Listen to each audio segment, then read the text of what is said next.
तो देखिए अब ये पूरा विवाद जो है वो काफी गर्मा गया, दूल पकड़ने लगा है। एक तरफ है धर्मेंद्र के समर्थक तो दूसरी तरफ है वीर शर्मा। अब इन दोनों ने क्या कहा, किसने किस पर कटाक्ष किया और क्या वाकई में ये धमकी देने का कनेक्शन आपस में है या नहीं है, इसी पर हमारे सहयोगी जुड़ रहे हैं। आशीष यादव हमारे साथ जुड़ रहे हैं। आशीष, देखिए विवाद तो काफी लंबे समय से गरमा रहा है, लेकिन फिलहाल क्या अपडेट आपके पास है इस पूरे मामले को लेकर? जी बिल्कुल, देखिए जिस तरीके से सोशल मीडिया पे विवाद जारी है वीर शर्मा का और धर्मेंद्र बिलोटिया का, तो दोनों के ही समर्थक सोशल मीडिया के पे वार किए जा रहे हैं। एक दूसरे के खिलाफ भद्दी गालियां भी देखने को मिल रही है। जिस तरीके से वीर ने पूरे मामले को लेकर, वीर को धमकी मिली थी, तो धमकी के बाद वीर ने पूरे मामले को लेकर पुलिस में शिकायत भी करी और जांच भी की है। बात करें धर्मेंद्र बिलोटिया की, तो धर्मेंद्र बिलोटिया के खिलाफ भी एक शिकायत हुई है जो कि इंदौर की प्रियंका पांडे ने करी है, जिसने ये मुद्दा उठाया था। अभी हम आपको इनसे भी बात कराना चाहेंगे। प्रियंका पांडे भी हमारे साथ मौजूद है, हम प्रियंका पांडे से भी बात करेंगे लाइव।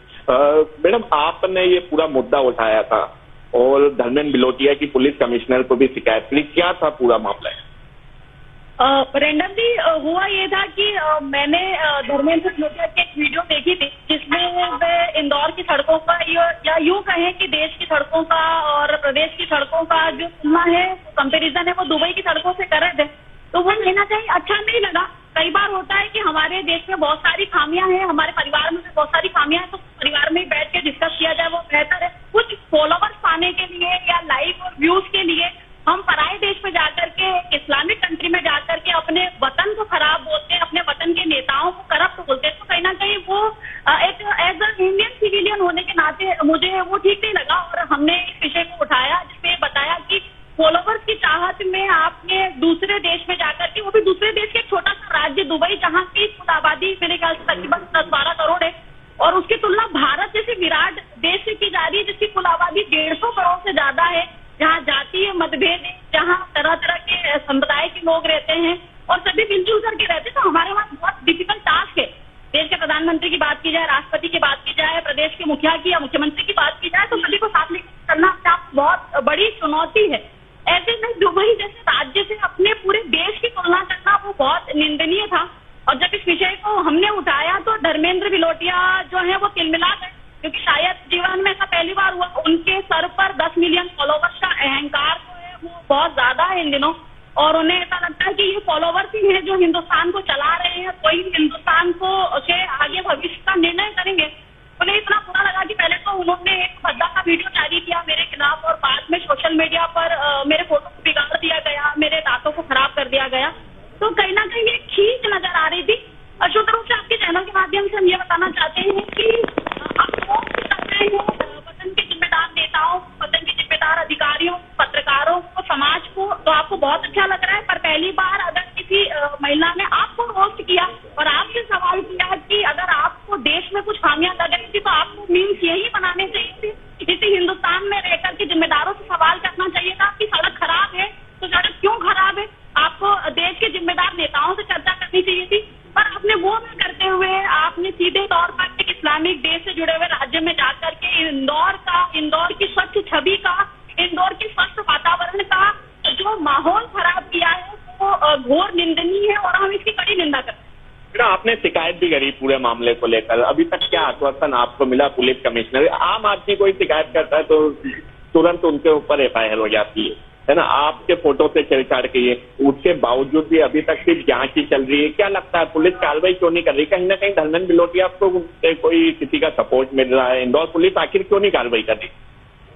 देखिए, इस पूरे घटनाक्रम की शिकायत माननीय पुलिस आयुक्त संतोष कुमार सिंह के नॉलेज में है और मैंने इसकी शिकायत की है, लेकिन सारे एविडेंस भी दिए पेनड्राइव के माध्यम से। उन्हें ये भी बताया कि किस प्रकार का कृत्य जो है वो धर्मेंद्र बिलोटिया समेत उनके सभी समर्थकों के द्वारा किया गया।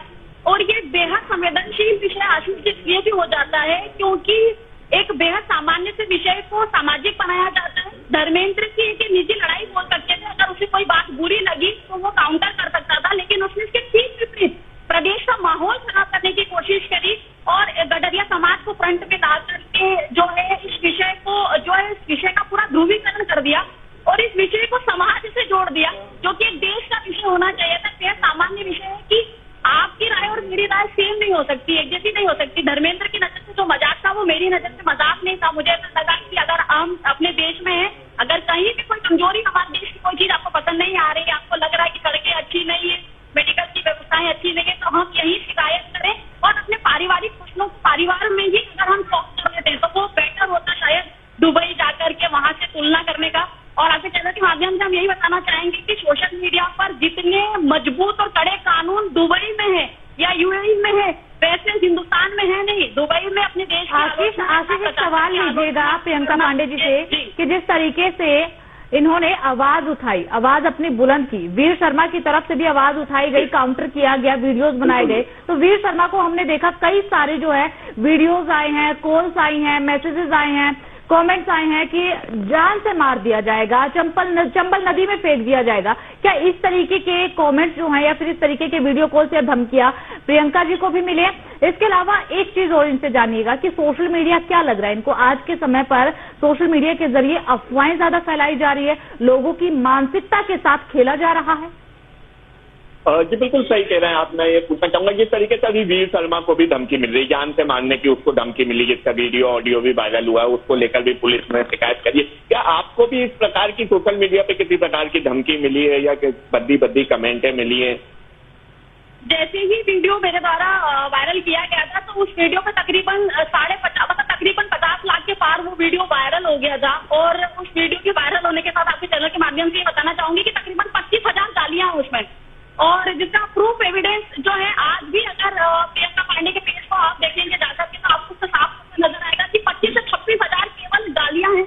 और ऐसे क्या ये एविडेंस पुलिस को दिए गए? क्या ये एविडेंस पुलिस को दिए गए?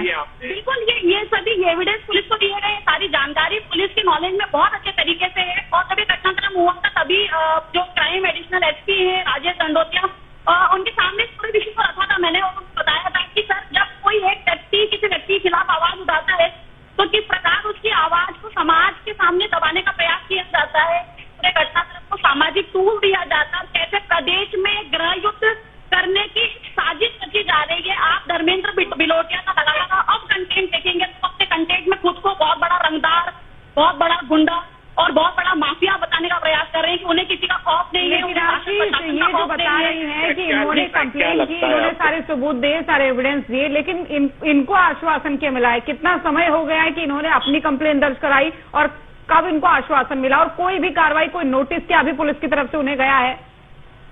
बिल्कुल, जिस तरीके से मैंने कल भी बताया था कि प्रियंका पांडे ने पहले ही इस पूरे मामले को लेकर शिकायत करी थी, लेकिन अभी तक किसी भी प्रकार का कोई नोटिस, आगे की कार्रवाई नहीं हुई, ना ही एफआईआर दर्ज हुई है। इनको भी अभी तक किसी प्रकार, आपको भी आश्वासन मिल रहा है अभी तक पुलिस की तरफ से? क्या कार्रवाई आप आश्वासन क्या दिया गया था? तो शुद्ध रूप से पुलिस की जिस प्रकार की दोहरा चरित्र है, जबकि दोहरी कार्यप्रणाली, उससे साफ तौर पर साबित होता है कि शायद पुलिस किसी बड़े घटनाक्रम का इंतजार कर रही है। एक महिला को बद्दी गालियां, उसके फोटो के साथ छेड़छाड़, भविष्य में हो सकता है आपके चैनल के माध्यम से बताना चाहूंगी, हो सकता है मेरे फोटो का और ज्यादा खिलवाड़ और उस फोटो को और ज्यादा गलत तरीके से सोशल मीडिया पर प्रस्तुत किया जाए।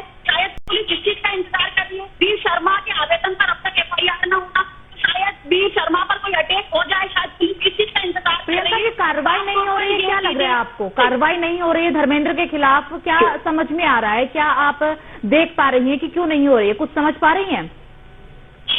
जी देखिए, अभी तक धर्मेंद्र से किसी भी प्रकार की कार्रवाई नहीं हो रही है। क्या लगता है आपको क्यों नहीं हो रही? कहीं ना कहीं कोई धर्मेंद्र को बड़ा कोई सपोर्ट है, आपको क्या लगता है? कुल मिलाकर ऐसा लग रहा है इस पूरे विषय को पुलिस जो है वो टेकन फॉर ग्रांटेड ले रही है। उन्हें लग रहा है कि मामूली सा सोशल मीडिया का विवाद है, पर हमने देखा है कि कई बार सोशल मीडिया पर जुड़ी हुई छोटी सी जो जंग होती है वो हत्या जैसी बड़ी साजिश में तब्दील हुई है। ऐसे बहुत सारे घटनाक्रम पूर्व में हमारे देश में, हमारे प्रदेश में हो चुके हैं।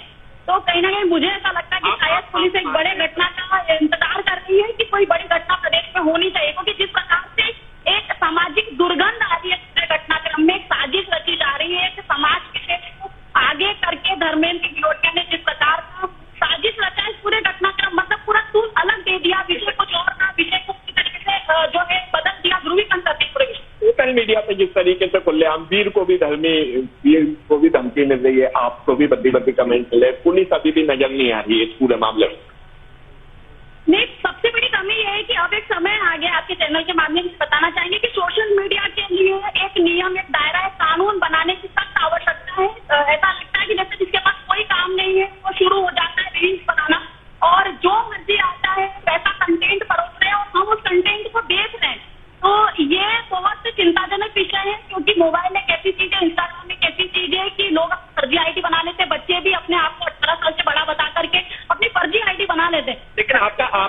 आपके फोटो के साथ खिलवाड़ किया गया था? किसकी आईडी से वो फोटो डाला? धर्मेंद्र बिलोटिया की ही आईडी से सबसे पहले जो है कमेंट किया गया था, वो विमल गुटका और इस टाइप की चीजें, जो मुझे आपके चैनल के सामने बोलने पे भी शर्म आ रही, क्योंकि अपने अपने संस्कार होते हैं, जो बातें उसके लिए व्यंग है मालवी भाषा में, तो हमारे लिए हमारे संस्कार है परिवार के, वो बोलने में भी शर्म आ रही है अपराने पर। जो उसने बोला था ठीक वैसा ही कंटेंट तैयार करके फोटो के साथ खिलवाड़ करके उसको वायरल किया गया गिरधारी समाज के द्वारा, गडरिया समाज के द्वारा, धर्मेंद्र बिलोटिया के द्वारा।